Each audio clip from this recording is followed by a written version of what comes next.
Wow, good morning. Welcome to this edition of Dialogue Box on BlossomNigeria. We are making progress, and for our nation, Nigeria, we know that despite all the negative signs and events happening around, we have what it takes to change our nation and to move our nation in the right direction.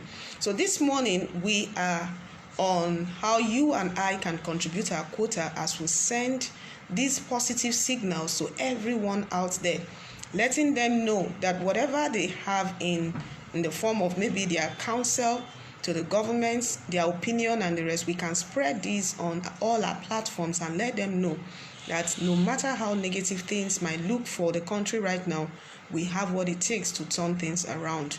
And that is why we have a dialogue box on BlossomNigeria for every one of us to talk, and let's talk our nation in the right direction. All right, moving on, we are talking about promoting effective funds management in Nigeria, and the focus is on the World Bank grant that it gave to the country for COVID-19. Is several instances, so we have a lot of them, not one, not even the Abacha loot is still a lot of controversies around how it was spent is still on. So we'll just use the World Bank grant to Nigeria as a reference point for our program this morning. So as we give you the background, don't forget that you have to call in 080-5252-5107. Then you can also join us on you can send your comment, you can send your thoughts via SMS, and we also can get your messages and read to everyone out there. So we have what it takes. All right, let's move on. The World Bank has disclosed that it had approved $114 million. That's almost $500 million to Nigeria to boost their capacity to tackle the COVID-19 pandemic.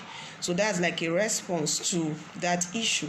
So it's not about the pandemic itself, but the fact that it is a major challenge when over there in the international community, they believe that even funds that they give to Nigeria most of the times are not effectively utilized, and that is a major shadow that is being cast on our nation, Nigeria. So even the Socio-Economic Rights and Accountability Project, SERAP, has asked the World Bank to ensure that the federal and state governments of Nigeria are transparent and accountable to Nigerians in how the funds are expended. So the World Bank also said they displayed a high level of doubt in the way funds are effectively utilized in Nigeria. So the question always revolves around how to get Nigeria to avoid all distracting elements arising from the mismanagement of funds and using the funds for the assigned task. So we have several instances where you have maybe a grant was given to the nation for schools, for different aspects of our work as a nation. Even as individuals, we still have some NGOs that are still having to answer to the international community for grants, but this time around our focus is on the government. So what should be done to ensure maximum deployment of funds in Nigeria is a major issue, and let us know what you think in promoting accountability and effective management of funds. How can it be well achieved smoothly in Nigeria? So send us your thoughts and your comments on today's edition of Dialogue Box. And as you do that, we are also letting you know that the World Bank, like we said earlier, they disclosed that it had approved $114 million, that's $114 million,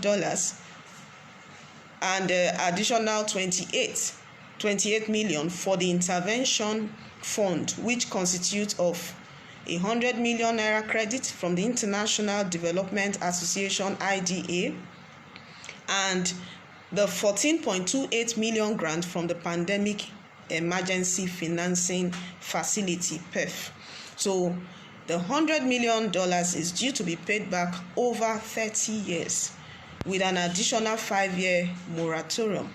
So this is part of what we were discussing last week when we talked about the loans that the country has been taking from different institutions, countries, but the special focus was on China, how Nigeria has taken loans for several projects spanning over $23 billion, and that's a lot to finance different infrastructural projects.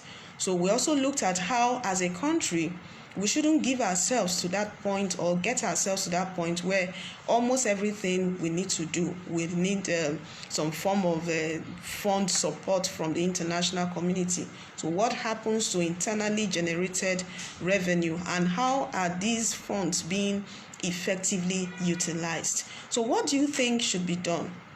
How can the government really tackle this issue? Because beyond just having to talk about, we should get our nation to maybe put or lay aside corruption, it is a major matter that has become like something that we need to flush out of the Nigerian system. So that is a very, very disturbing fact, but we know that we can work on it and we can make the necessary progress as we tackle it with the right intention. So in an open letter to David Malpass, the World Bank president, that was issued on Saturday, August 8th, Kolawole Oluwadare, that's the SERAP deputy director in Nigeria, said it is a responsibility of the bank to mount pressure on Nigerian authorities to commit on being transparent on how the funds are spent in order to avoid or prevent mismanagement. Then on how they will spend the money to buy medical equipment, improve access to clean water, sanitation, and hygiene. Oluwadare said that the bank should tread carefully in the disbursement of funds or distribution of resources to states in Nigeria if it is to reduce vulnerability to corruption and mismanagement. So you can wonder, this counsel coming from Mr. Oluwadare telling the World Bank president that if you want your money to be well spent, you have to do much more. You have to tread with caution, and you have to release the money and also follow through to see to it that the money is used for the purpose for which it was disbursed. So he added that the money and resources may be stolen, diverted, or mismanaged by state governors without effective transparency and accountability mechanisms. So this is very, very a major matter that we need to pay attention to. As a nation, we have to just tackle this issue headlong. We can't let it be. We've been talking about consequence for wrongdoing and how, as a nation, we have to get to that point where we are not even happy that in the international community, these are the things and the ways that we are described. It is not good at all. I was watching a video sometime last week where one of the international conferences, the African ambassador from his country that was to give a talk before he started used Nigeria as a case in point when it comes to corruption, and how a Nigerian that was sent to China or Malaysia to do what he needed to do, and you can watch it. It's in the social media and you get it. But the point is that he used Nigeria as a case in point, that Nigeria or the Nigerian was the one that when he got to Malaysia, he saw that was happening there. But when he got to his country, he said 100% of it was what gave them the hotel that the Malaysian ambassador was staying in. You know, you can imagine. So a lot is happening in that aspect. So now we need you to send in your comment, your thoughts, what you think should be done, and what should be the way forward. 090-5252-5107, then 080-3088-7339. All right, while we'll get you to call in, we still have more details at SERAP. That's a Socio-Economic accountability project. The group that is seriously on this matter has also in her document added that the bank's power to provide credit and grant is coupled with a fiduciary responsibility to ensure that government spending such funds meet international standards. That's international standard of transparency and accountability, including those that are entrenched in the UN Convention, that's the United Nations Convention Against Corruption, to which Nigeria is a state party. So they added that the World Bank should make clear to all the governors that it will cancel the credit and the grant should they renege on their transparency and accountability commitment to spend the money and use the resources exclusively for COVID-19 related projects, and not to steal to divert or mismanage them. So very, very key, but this is disturbing for an average Nigerian. But that's a fact. So they are giving this kind of document to the World Bank to ensure that everything that is given to even the governors and every aspect of the federal agencies, that they should not renege on their transparency and accountability commitment to spend such money and use the resources exclusively for the purpose for which it was disbursed. And in this case, we are using the COVID-19 project as an instance. So for the World Bank to disburse such funds and tell Nigerians that we also need to work on you to be sure that you use this money for the purpose for which we are giving it to you. You can imagine. So a lot more needs to be done. And that is why we also need you to talk to us and let us know what more the government, individuals, and different stakeholders in Nigeria can do in making the nation more prone to transparency, accountability, and even if it means setting up auditing firms for government, not just private auditing firms for private companies alone, but every year or whatever else needs to be done to put the government on a stand that they know that it's not business as usual. We should do it and we should encourage it. Very, very key. So for them to ask the World Bank to consider the level of corruption in Nigeria, and that each state, let's take it this way. Oluwadare himself, that's the SERAP coordinator in Nigeria, has also asked the World Bank to consider the level of corruption. You can imagine that within each state, as well as insist on assessing information. So we have a lot more to work on, and as a nation, we cannot fold our hands. What should be done to tackle the issue of lack of transparency and accountability in our nation, Nigeria? What more should be done? And how can the international community relate with an average Nigerian agency and the Nigerian government? Must they get to a point where, giving funds to Nigeria is as if you're also sending international policemen to go with them to see to it that they spend the money for the purpose for which the funds were given? You can imagine, but it's a lot. So every day we need to pay attention to this and give ourselves to this call for everyone to shun corruption at the maximum level. Everyone. So that is why we need you to send in your comments now on 090-5252-5107 and 080-3088-7339. What should be the way forward? What should be the way forward? How can the issue of mismanagement of funds be tackled in Nigeria? And what more can both the government and the private sector do to create that sense of accountability? So apart from the fact that mismanagement of funds involves siphoning money, diverting funds for different other purposes for which those funds were not meant for, we also have the issue of accountability. When they know that they are accountable to the government at a certain point in time or at regular intervals, like we talked about auditing firms, that can also give them a way to be on the lookout for not just allowing anything to happen in such a case. So we have it, and we are also asking you to call in now. Every one of us. Mismanagement of funds, very, very key, a key point in Nigeria.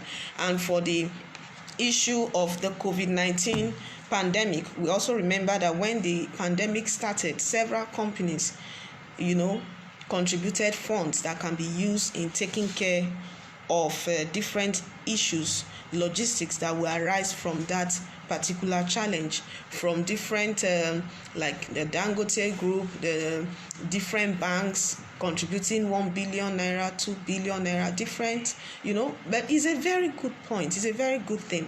But the next thing is accountability.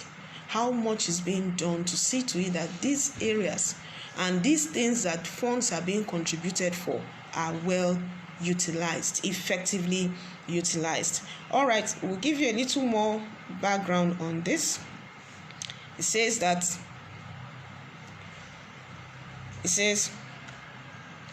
just a second.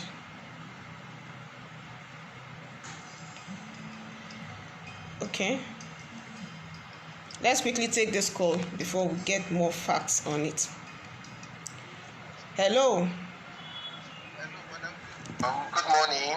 Good morning. My name is Chinkwe. I was just watching your program and I felt I should call in. Okay, you are welcome, sir. What is your view about the current issue of mismanagement of funds in Nigeria and how it has to do with different levels of accountability, even from the international community? My take on this is that it's a complex issue. It's a complex issue in the sense that if you are asking for accountability, there should also be consequence for wrongdoing. When there is no accountability. Yeah. But we're in a country where there is no consequence for non-accountability.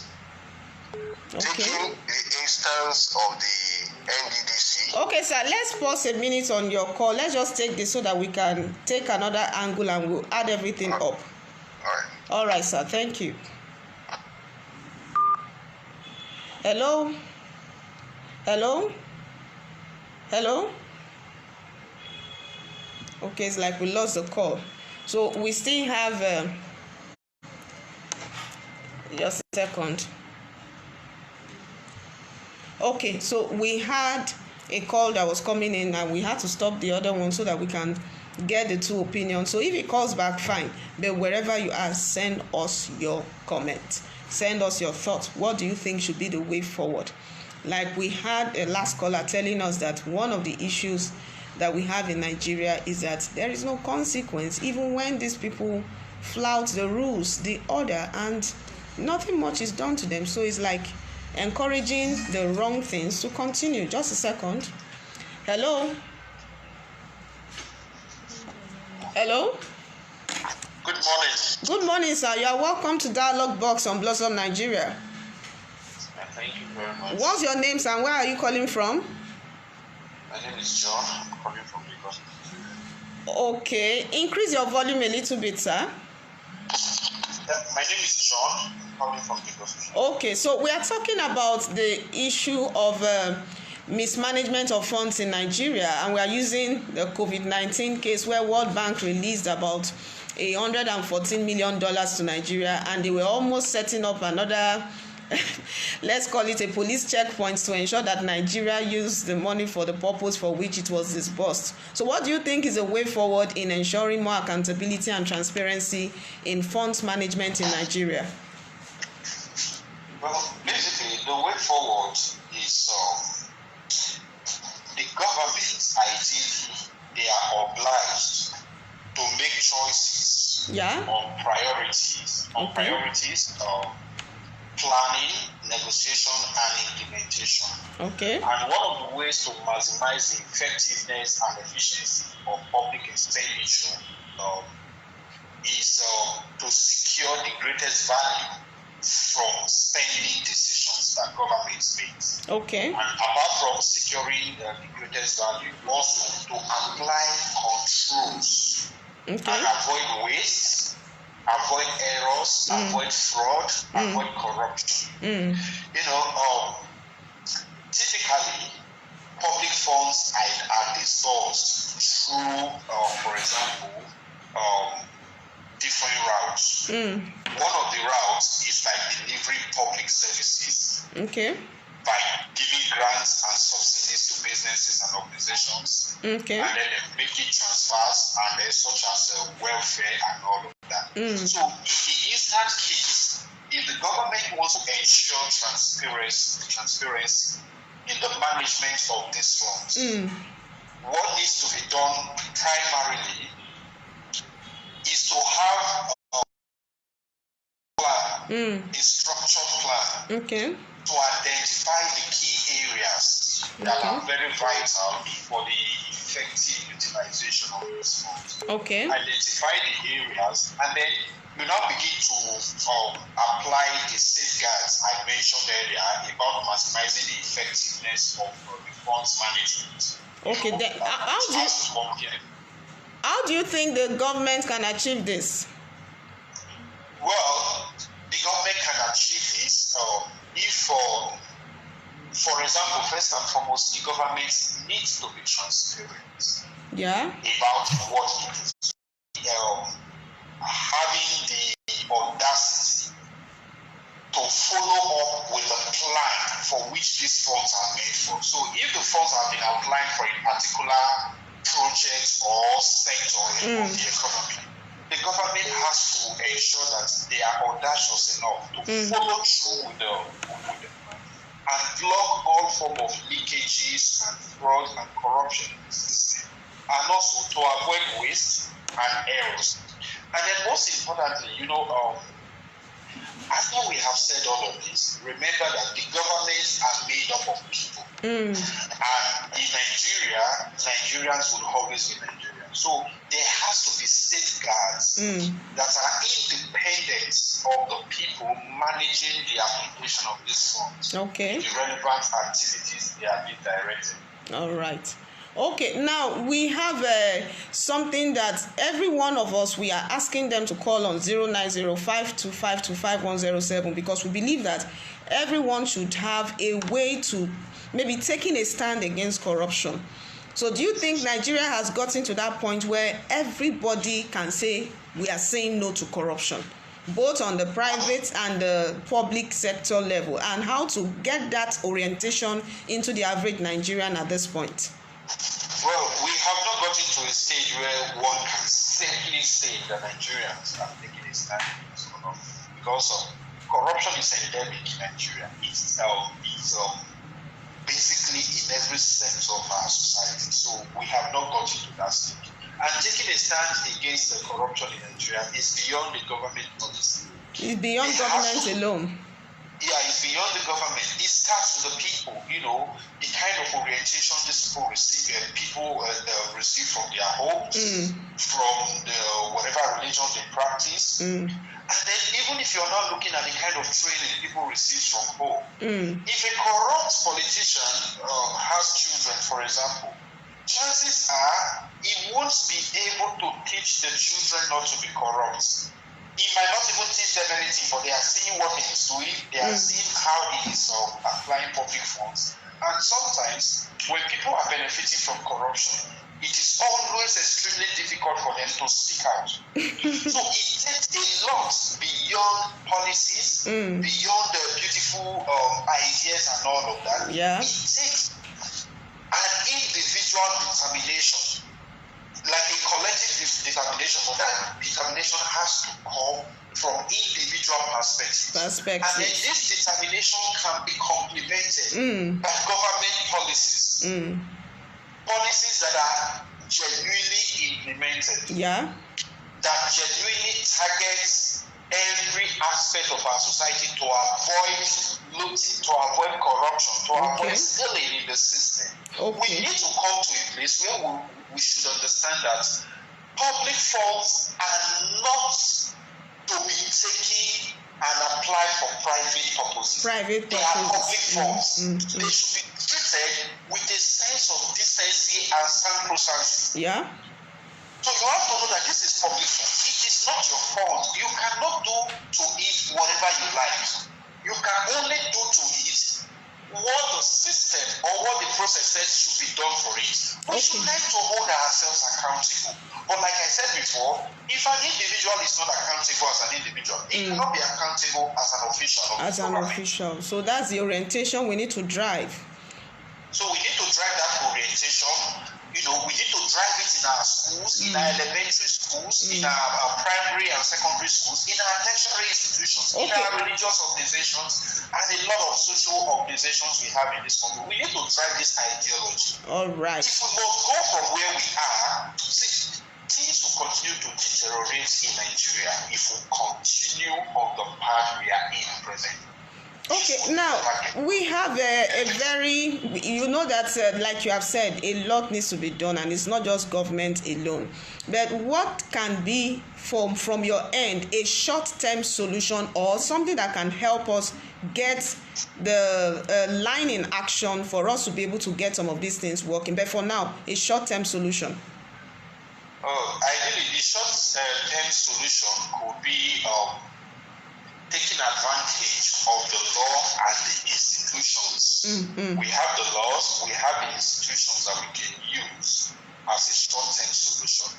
But if you're looking at the short-term solution in Nigeria, it would hardly work because the laws and the institutions are run by the same Nigerians.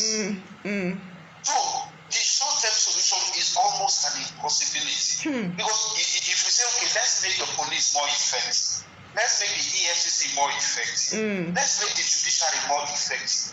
But we are all aware that the police, there are so many records and stories of corruption in the police. So the shortcut will be to start from the institutions.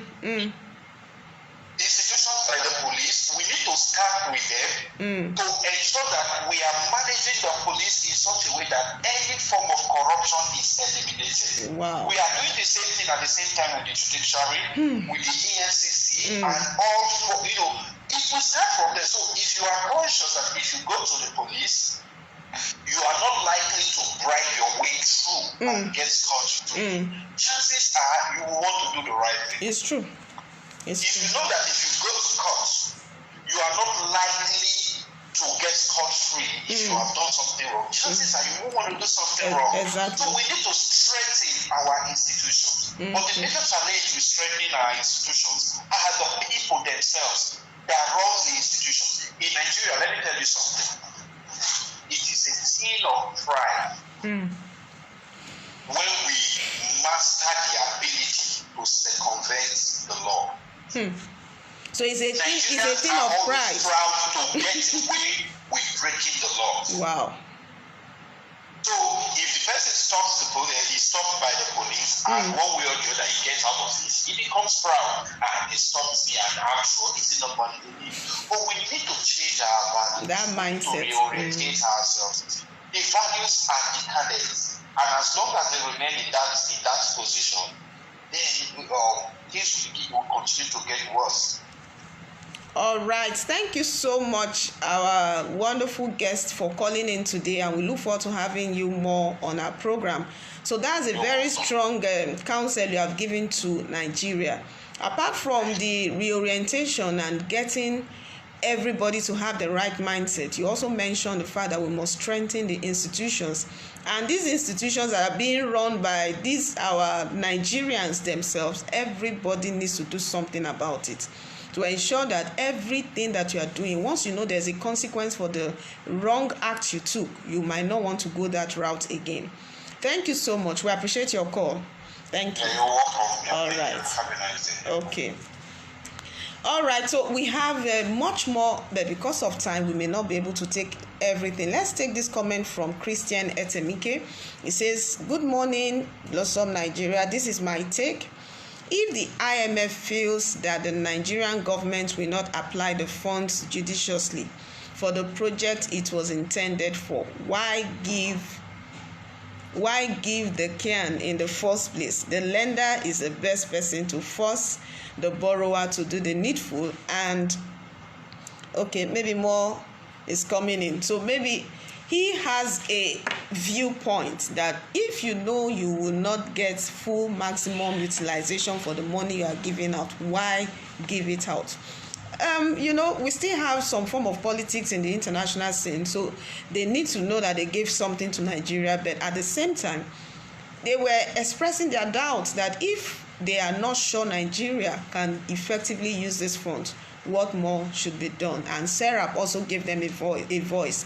SERAP gave them areas where they should look out for. They even advised them to look out for the governors and the rest, so that they said, because most of them are prone to siphoning funds, and that's a very, very bad negative image for the Nigerian community, or rather the Nigerian society in the international community. That's not a good one at all. All right, so a quick one here before we round off. It says, Etemike says, secondly, the citizens were not consulted before the loans were decided and applied for. So the citizens cannot dictate what should be done. In a country where representation is poor and government is, just a second. Okay. Where representation is poor and government is irresponsible, this is what happens. The trend is to start the project, embezzle the funds, and abandon the project. So in other words, what Christian is saying is that The citizens were not consulted, so they don't know how the loans or grants or whatever else they were given are being used. So, but even with this, we believe that as a country, a lot more should be done to strengthen our institutions, as we said, and get to a point where every day we have a take from the private sector, government agencies, the judiciary, the strengthening of even our law courts, the police system, the EFCC. All of these institutions are ideally meant to help maintain law and order in the society, but these institutions need to be stronger.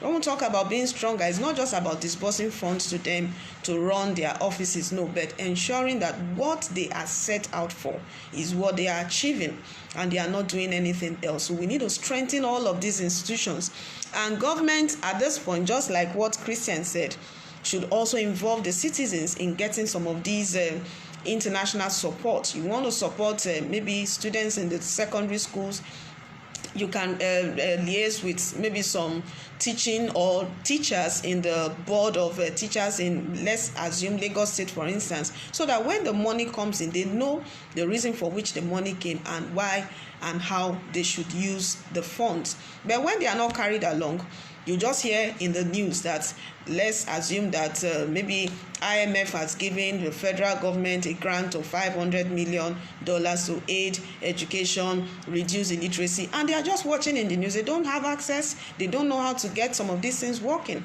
So a lot more needs to be done from the government to carry the citizens along in accessing the funds and utilization of the funds.